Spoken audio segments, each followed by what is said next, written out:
If you guys are looking to playing exciting chess, you definitely should be looking at Cochrane Gambit. It is a way for you to respond to the Russian defense or Petrov defense. I think it's a sound gambit line. It invites to a lot of tactics. It might be that the player with the blacks maybe didn't do the homework, especially if blitz or bullet condition you're going to play. And even if it's rapid or even classical, I think it's totally worth considering playing this line. I'm going to do today a game right from the very pioneer himself. John Cochrane, the Scottish player, strong chess master in the 19th century. And he played the game in India, Calcutta. He lived in India for a couple of years. I haven't followed strictly the history, but I'm just going to show you now a game he played. An Indian chess master, Mohishunder Bonneerjee. Apologies again for mispronunciation. So John Cochrane and Mohishunder Bonneerjee, 1848 played the game. John plays white, Bonneerjee plays with the black pieces. So let's look together at this ideas. I'm going to try and cover the main stuff that we need paying attention to. So e4 and e5.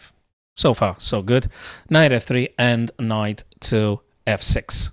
Okay, that's the Petrov defense, Russian defense. We're all familiar. We've seen that before. Knight takes e5. We've seen that before, of course. Now, d6, and normally you're going to get the first recommendation in any archive, in any engine, you're going to see knight f3, right? Well, we're going to look at knight takes f7. Crazy, right? Okay. Now, obviously, there is no engine on the planet that's going to congratulate you giving the knight for a pawn. Now, you're going to be versing humans. The discrepancy, the difference in engine evaluation is not that huge as you would think of. It's like around minus 0.35. It is very, very employable. Now, you are hitting the queen and the rook, assuming you're going to decide playing this with white. So black sort of must take, if I may express myself like this, because they're going to draw piece here, so they have to take. Now, when they take, you have two very good moves here. d4, actually not two, a bit more. So let me just highlight now. You've got a d4, you've got a knight c3, you've got the bishop to c4, which actually happened in the game. But most powerful is d4 and knight c3. So these are probably the main lines that you're going to find them on many commentators and title players giving you their expertise here.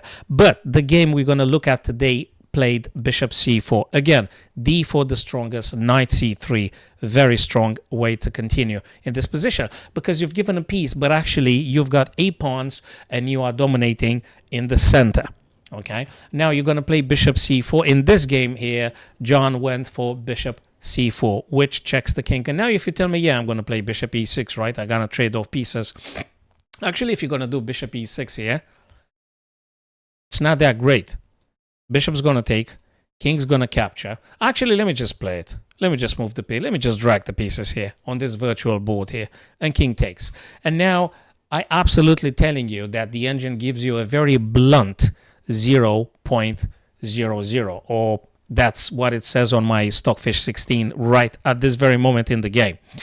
So given the fact you're going to play d4, given the fact knight c3 is happening or castling, and huge power with the bishop and with the queen launching, this is very much playable here. And I really not sure I want to have the blacks in this position here, because where do I go with the king? What do I do with the bishop? I mean, blocked here, blocked here. I can't castle. So I can't say I'm incredibly envious on black's position right here. So let me just go back a little bit. So bishop e6 is not really very promising for black's further development. So king e8 is definitely to be played here for black. But again, you castle. So look for the king safety. White king is very much tucked away now and safe. c5, h3, and you may say, why at h3? Isn't that like we should be doing immediate pressure on the black? Well, in this particular gambit, in the Cochrane gambit, you're not placing huge pressure on black. You're looking at mid-long-term weaknesses of black, which means king can castle, you're dominating the center, you've castled your king, So you're going to be focusing on targeting the black king and also refusing black's king chances for taking advantage of g4. So when you do a move like innocuous h3, yes, it is a prophylactic move. You're taking away any bishop g4 or knight g4 game, and you're reducing their piece's efficacy. So that's a very important aspect to keep in mind. And frankly, you want me to tell you the eval bar, it's like minus 0.07-ish, which means in human terms, it doesn't mean anything. Okay, so it is very, very playable. So let's just continue with our historical game, 19th century, 1848. f4. So queen c7, f4. A very blunt 0-0-0 now, eval bar. So you got the f4 taking a lot of space. Knight c3 is going to happen now, and all the good stuff is coming into play. Knight c3, nice prospects. Now this guy might be looking here, might be looking here as well. a6 played by Mohishunder here. a6, what does that mean? Well, a6 means that black is looking for expanding, playing the b5, getting the space from you, trying to get advantage of the fact they got one extra piece. Now, you must hold your horses now. Just anticipate what your opponent tries to play here and do another prophylactic move. Very important. Do not neglect the prophylaxis in chess. You're preventing your opponent from doing what they want. So you prevent something bad from happening. In your case, having whites here, assumingly, you're stopping the b5. Very important. So queen goes now to e7 in this historical game, looking twice at this guy. But it's not that much of a pressure. Not that much of a pressure here, because rook e1 always perennially floating as a possibility. You go knight to d5. What does that mean? Well, I don't know how enticing is for black to capture, given the fact there is an e takes oopsie, there is an e capture back on d5 and revealing the rook's e file, also hitting the knight on c6. So you're going to play this one incredibly carefully. So again, it's not very enticing. It's not very appealing for black to grabbing this guy. Doesn't mean you're going to lose if you take. So let me just highlight a couple of ideas. When this thing happens, you mustn't play the knight anywhere, because obviously it's going to be devastating after rook e1. You're going to just lose the game. Queen is gone. Okay, so you got to be looking at either queen f7, you got to be looking at queen f6. Queen f7, because if white takes, your queen is going to take on c4. Thank you very much. So you can consider that. Or queen f6, and if they take again, it's queen to d4 check, and you're going to take this guy here. Not over, but black is doing pretty nicely and decently. So if you want to get into this, do it, but in this fashion: queen f7, queen f6. Okay, now let me just go back. So as we said, knight on d5 may not be one line you personally want to pursue. Queen d8, very doable here for black. D4, again, you're opening up the bishop. The bishop on c1 is ready to go now. Go for the center. Remember, black king is on the e file. That's in one important element. Keep in mind, the king can't be castled. Very exposed, my chess friends. So now pawn takes here. Pawn takes on d4. c5 takes d4. Of course, there could have been also some b4 rather than the next move that happened in the game, which is e5. b4 actually with the very interesting multi-purpose idea. b4 because b5, hitting on b5 and hitting this guy here. And there is another idea. After b4, you always have the bishop b2. So that might be another idea to investigate for white, developing the bishop via b2, g7 diagonal. So b4 giving out the first choice here. Not a bad idea. So e5 actually had happened in the game. Knight takes d5, bishop takes now, pawn takes, bishop takes, bc6. And now queen to h5. Now, black is doing better from a point of view of material, okay? But what's weird about this particular moment in the game's evolution is that the bishops haven't been developed yet. King's in check, so to speak here. And there is also the risk, you got to pay attention if you're having black here. If you're doing something like g6, there is always queen e5.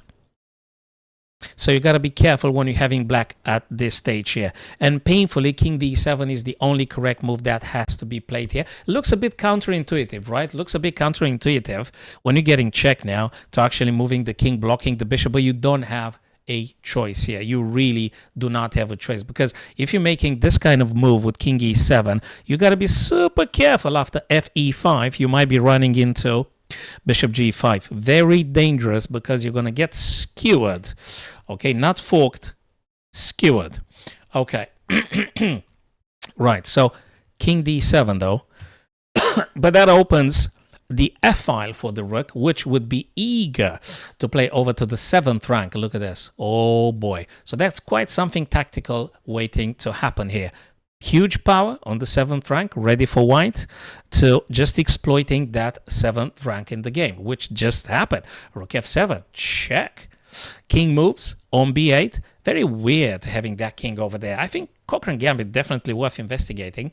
It's been played at the higher level too. I think Kramnik played it at some point, so it's definitely worth going to against Topalov. I need to double check that one, and they're not the only ones. So e6, moving the pawn forward, and you may wonder why pushing the pawn? I mean, isn't this guy going to take? They might take, but have you seen the bishop on f4? They send the bishop on f4 and the rook here. That's enormous power. It's absolutely enormous power. So it's more pressure coming. Okay, bishop now to d6, exactly, precisely, very much stopping the bishop to go to f4, and perhaps given a chance, maybe this kind of ideas might be taking place. Okay, now bishop hits the queen. Queen is being attacked, and b6 here. a5, hitting the queen. Now, you got to be very, very careful about not taking on b2. All your intuition now should be telling you, do not touch the poisonous b2 pawn. Okay? Your king is on the same file with the queen. Okay? So be very careful about this one. Because if queen b2, oh no, queen to d1, I think we got a major problem here. After a rook b1, I don't even know what tell you to play. Really, this is a disaster here. Okay, this is just a disaster here. So let's just go queen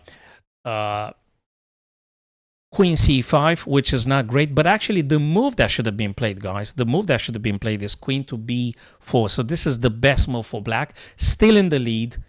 Doing very well here. You just need to resist a bit longer because you're subjected to a gambit here. So you need to resist a bit longer. So queen b4 would be the correct stuff. C, and now a very important tempo.